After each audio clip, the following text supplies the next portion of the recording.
L'histoire commence dans une chambre plongée dans une atmosphère lourde, presque irréelle, où un homme est allongé, entouré de silhouettes féminines dont la beauté contraste violemment avec son regard troublé, leurs présences sont proches, trop proches, et lui, d'une voix hésitante, presque tremblante, murmure « Belle sœur, ne vous approchez pas ». Mais l'une d'elles est déjà sur lui, un sourire ambigu aux lèvres, et répond avec amusement « Belle sœur ?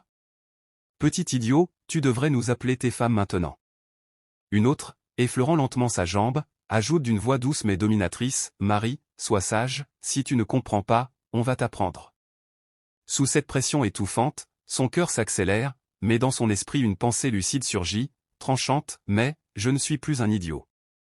Et pour comprendre comment il en est arrivé là, il faut remonter un peu en arrière, à ce jour où la famille Y a été brisée, des noms résonnent comme des sentences, Y Zengo, 48 ans, mort au combat dans le district Nord, aucun corps retrouvé, Y Zengua, 43 ans, district Est, disparu, Y Xingbang, 34 ans. Y Xinsheng, 38 ans, tous morts le même jour, au même moment, sans laisser de traces, comme si quelqu'un avait effacé leur existence. Dans le royaume de Daan, le général 3 étoiles Ning tenta d'expliquer que le plan de l'ennemi était trop méticuleux, mais le chef de la famille Y Shanfeng, l'interrompit, ses yeux remplis d'une tristesse ancienne et d'une lucidité terrifiante. Ce n'est pas sa faute, les hommes de la famille Y n'ont jamais espéré mourir de vieillesse. Mais dans son esprit, une vérité plus sombre s'imposait, ce n'était pas le champ de bataille, c'était la trahison des hommes, attaqués le même jour, au même moment, quelqu'un visait la famille Y. Et soudain, un cri brisa cette atmosphère funèbre, « Ne prends pas mon Peppa Pig !» Un jeune homme s'écrasa au sol devant le patriarche, son pendentif de jade se fissurant sous le choc. Y-Fan, le plus jeune de la famille, avec une aura enfantine déplacée dans ce monde de mort, levant les yeux et disant « Grand-père, aide-moi à arrêter le cochon !» Le vieil homme lui tendit la main, cachant sa douleur, « Oui, relève-toi. » Puis, faisant face à tous, sa voix devint lourde de détermination, « Il ne reste plus que moi, et Faner, mais je verrai Faner épouser la fille de la famille Xuan, la lignée des Y ne s'éteindra pas. » Y-Fan regarda autour de lui, perdu, « C'est tout blanc ici. » Mais le patriarche, lui, déclara avec une aura écrasante, « La famille Y ne tombera pas, son esprit ne tombera jamais. » Pourtant, parmi les invités funéraires, les murmures étaient cruels, « C'est lui, le plus jeune des Y. Un idiot. Tu ne sais pas? Il était autrefois le Qilin de la famille Y, à 15 ans, déjà maître des arts martiaux, l'un des plus grands experts de Grand Xia. Mais un accident de voiture, il y a 5 ans, il a tout perdu, devenu un idiot, sinon, il serait le numéro 1 incontesté. Pas étonnant que la fille aînée des Xuan accepte encore de l'épouser, ils étaient amoureux depuis l'enfance. Mais une voix froide coupa ses illusions, « Attendez. » À l'entrée se tenait Xuan Zenggo, accompagné de la fiancée de Y-Fan, Xuan Yufei, et ces mots tombèrent comme une lame, « Y-Fan est déjà un idiot, la famille Xuan ne va pas sacrifier toute la vie de Yufei, aujourd'hui, nous annulons les fiançailles. » Ces mots frappèrent plus fort que n'importe quelle lame, Y-Shanfeng cracha du sang, son corps vacillant, soutenu par Y-Fan qui, innocent, demanda, « Pourquoi elle met grand-père en colère? Elle ne va plus être ma femme. » Le vieil homme releva la tête, refusant de croire, « Yufei, tu n'as jamais abandonné Faner après son accident, je sais que tu n'es pas comme ça, que s'est-il passé? » Mais Yufei hésita, incapable de parler, et son oncle reprit froidement, « La famille Y n'a plus qu'un vieil homme et un idiot, comment peut-elle se comparer à ce qu'elle était?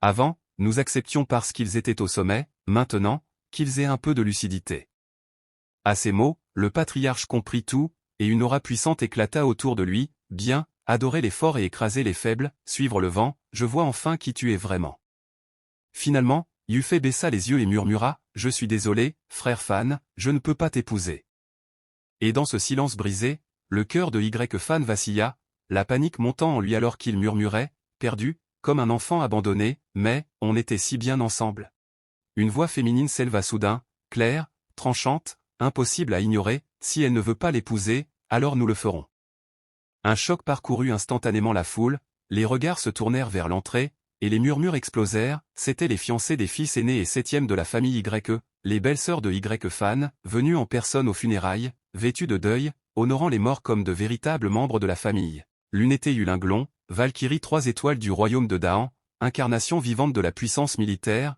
et l'autre Suyixu, héritière et dirigeante de l'industrie pharmaceutique du Sud-Ouest, la perle de la famille Su, des femmes que le monde entier respectait, et craignait, leur présence seule suffisait à faire trembler une assemblée entière, et pourtant, sans la moindre hésitation, elles s'avancèrent, chacune saisissant un bras de Y-Fan, déclarant d'une voix ferme. Nous représentons les 7 belles sœurs de la famille Y, et nous sommes prêtes à épouser Y-Fan, pour perpétuer la lignée. L'effet fut dévastateur, le choc se propageant comme une explosion silencieuse dans l'esprit de Xion Yufei et de son oncle, tandis que les invités, incapables de contenir leur stupeur, murmuraient entre admiration et incrédulité, voir cette femme d'exception, chacune digne d'être appelée déesse, prête à épouser un homme considéré comme un idiot, était-ce du courage, ou une folie absolue? Peut-être cherchait-elle seulement à sauver l'honneur de la famille Y, mais dans ce chaos d'émotions, quelque chose d'autre se produisait, invisible pour tous, entouré par ces femmes, Y-Fan sentit une chaleur étrange envahir sa poitrine, brûlante, incontrôlable, puis un craquement retentit, son pendentif de jade se fissura, traversé par une énergie argentée qui explosa silencieusement en lui, et dans un souffle haletant, il pensa, 5 ans, enfin, le sceau est brisé, j'ai atteint le royaume vénérable martial. Les souvenirs revinrent comme une tempête, l'embuscade d'il y a 5 ans, ces 2 âmes et 6 esprits dispersés, scellés dans ce jade contenant d'innombrables techniques et trésors, le condamnant à attendre que le sceau perde son effet, pendant 5 longues années, et pendant ce temps, sa famille, massacrée le même jour, la même heure, ce n'était pas une coïncidence, c'était un plan, une purge, maintenant que son âme était revenue, que sa puissance avait atteint un niveau presque inégalé dans tout Grand Chia, il n'y avait plus de doute, il retrouverait les responsables, et les ferait payer en sang, mais au milieu de cette renaissance, une pensée absurde traversa son esprit, il fait vraiment chaud. Xion Zhengo éclata de rire, brisant la tension, il est aussi idiot qu'avant. Même s'il a récupéré, il ne pourra jamais échapper à cela. Toutes ces femmes sont condamnées à devenir veuves. Mais Yulinglon l'arrêta d'un regard glacé, cela ne vous concerne pas. C'est une affaire interne à la famille Y. Y-Fan observa silencieusement cette femme, comprenant instantanément la portée de leurs gestes, en annonçant publiquement leur mariage, elle prenait position, elle devenait des cibles, et s'il révélait sa véritable force maintenant, les ennemis frapperaient sans retenue, alors, sans hésiter, il s'accrocha à la taille de Yulinglon, reprenant son rôle d'idiot, merci, grande sœur, tu vas jouer avec moi maintenant. Yulinglon fronça légèrement les sourcils, grande sœur. Mais au fond de lui, Y-Fan avait déjà décidé, pour protéger la famille Y, je dois continuer à jouer ce rôle. Yulinglon se tourna alors vers le patriarche, dont les yeux tremblaient encore d'émotion, à partir d'aujourd'hui, je suis toujours votre belle-fille. Laissez-nous le reste. Le vieil homme hocha la tête, reconnaissant, bien. Puis, son aura se déploya, glaciale, écrasante, Xion Yufei, en tant qu'épouse de Y-Fan, je déclare que vos fiançailles sont annulées. Sous cette pression, Xion Yufei recula, incapable de résister, s'excusant faiblement, tandis que dans l'ombre de ses pensées, Y-Fan conclut froidement, ceux qui m'abandonnent, ne méritent pas d'être poursuivis, mais bientôt, la famille Y retrouvera sa gloire, et deviendra plus forte que jamais. De retour dans la chambre, l'atmosphère changea brutalement, Suixu déclara calmement que dès le mois prochain, les 5 autres sœurs viendraient à tour de rôle accompagner Y-Fan, il devait assurer la descendance, et faire payer ses ennemis, Y-Fan, écrasé sous cette situation absurde. Pensa avec désespoir, ce n'est pas du tout la façon dont je voulais devenir plus fort, puis cria, attendez. J'ai quelque chose à dire, vous êtes sérieuse? Mais au même moment, dans l'ombre, les complots se mettaient déjà en marche, un rapport fut transmis, les funérailles s'étaient déroulées sans incident, mais les 7 belles-sœurs avaient annoncé leur mariage avec Y-Fan, et la réponse tomba, froide, calculée, elles osent s'approcher de la famille Y dans un moment comme celui-ci? Alors, tuons le poulet pour effrayer le singe. L'accident d'il y a 5 ans a été bien géré, utilisez la même personne. Ce n'est qu'un idiot, tant qu'il reste un idiot, il peut vivre, mais s'il montre le moindre signe anormal, tuez-le immédiatement.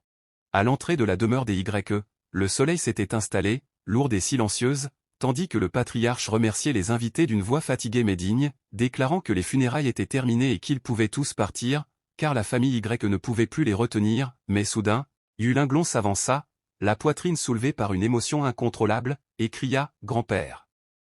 Nous voulons épouser Y-Fan et perpétuer la lignée des Y. Ce n'est pas une plaisanterie. » Le vieil homme tourna lentement la tête vers elle, ses yeux chargés de douleur et d'incompréhension, « Pourquoi devez-vous aller si loin ?» Mais Yulinglon, serrant Y-Fan contre elle comme pour ancrer sa décision dans la réalité, répondit sans la moindre hésitation, « Notre décision est prise. À partir d'aujourd'hui, nous, les 7 sœurs, accompagnerons Y-Fan à tour de rôle, un mois chacune. Nous devons laisser des descendants, et venger la famille Y. Dans ses bras, Y-Fan sentit son cœur vaciller, une pensée absurde traversant son esprit lucide, cette belle sœur, et elles sont sérieuses.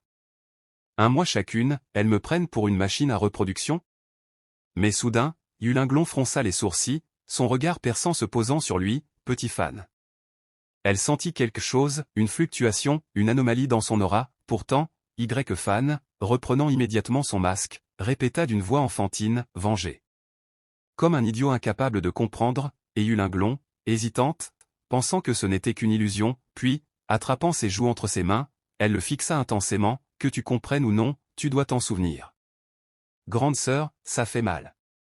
Gémit Y-Fan, mais elle continua, sa voix tremblante d'émotion, tu étais autrefois le plus grand génie de Granchia, au sommet, tu peux y retourner.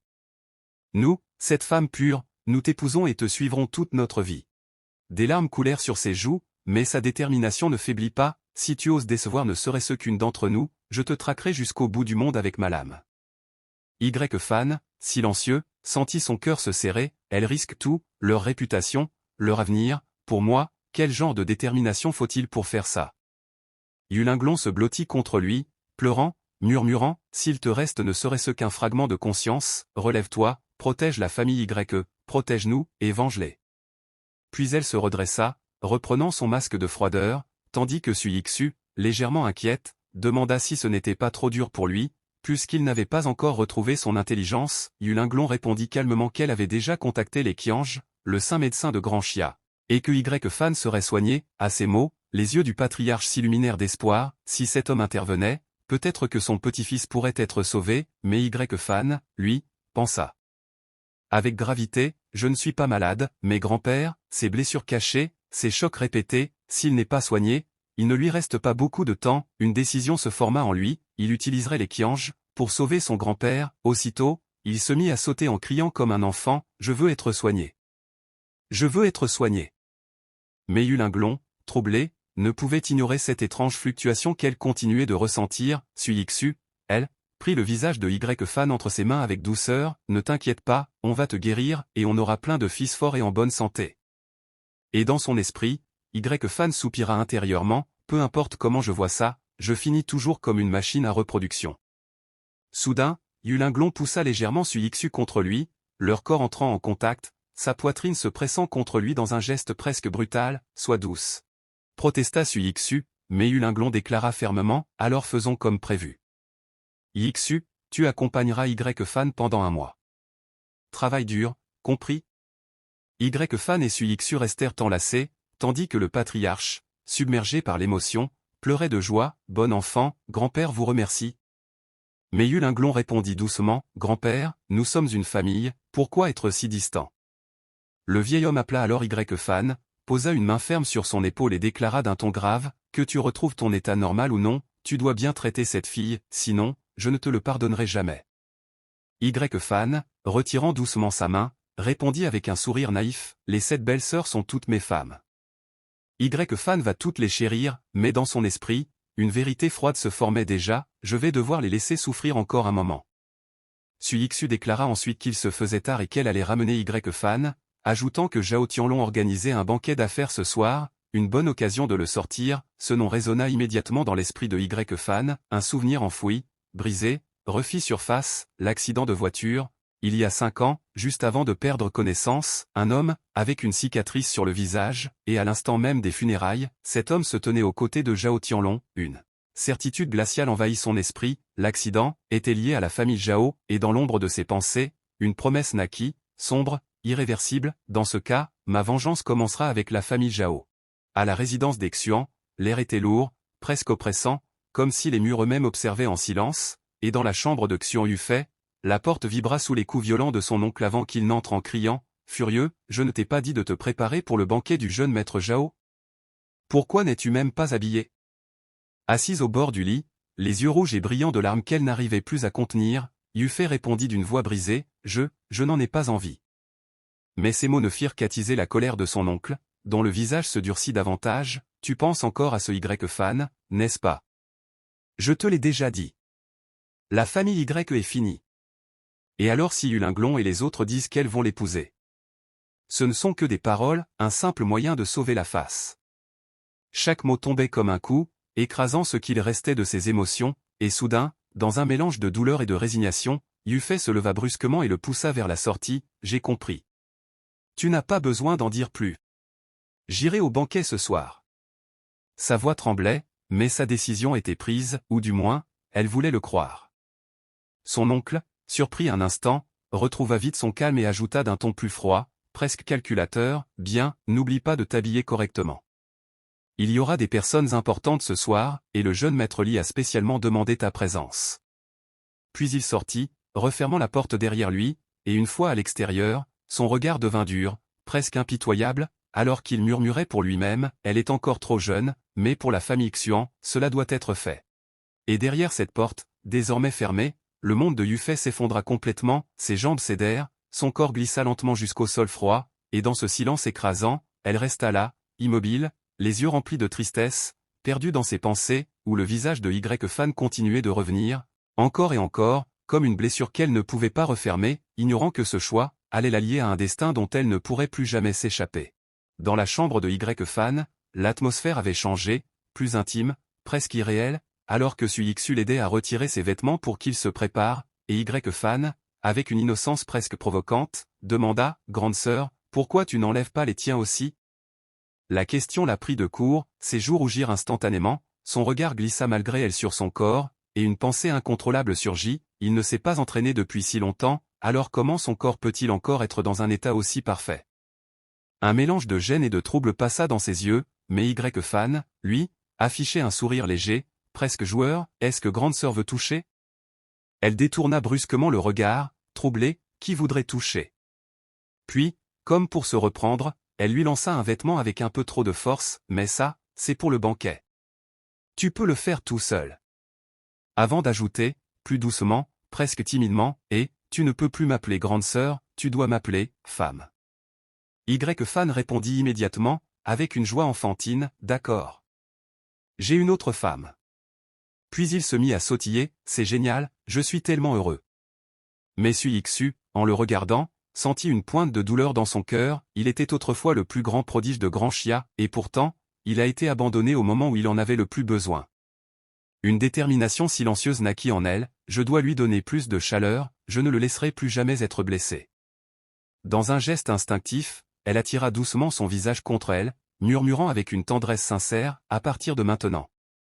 Yixu sera seulement ta femme. » « Femme Yixu est la meilleure, » répondit-il avec un sourire simple, tandis qu'elle sentait son cœur s'emballer, une chaleur étrange se répandant en elle, troublante, incontrôlable, mais derrière cette scène douce, Y-Fan, lui, restait parfaitement lucide, concentrant son énergie dans son corps, pensant froidement, « Comme je le pensais, ce pouvoir est toujours là, cette flamme mystérieuse, celle qui lui avait permis d'atteindre le rang de grand maître à 15 ans, une capacité unique qui transformait les fluctuations émotionnelles en énergie spirituelle, renforçant constamment sa puissance, même sans contact, cette flamme nourrissait sa cultivation à une vitesse anormale, et maintenant, avec cette femme à ses côtés, son ascension serait inarrêtable, mais soudain, des coups frappèrent à la porte, brisant l'instant, Suixu repoussa légèrement Y-Fan avant de répondre, et une voix respectueuse annonça, « Mademoiselle, le chef de famille vous demande. » « J'arrive, » répondit-elle aussitôt, avant de sortir et de tomber sur un messager qui ajouta que le chef et le second maître l'attendaient immédiatement, elle fronça les sourcils, « Tout le monde est réuni.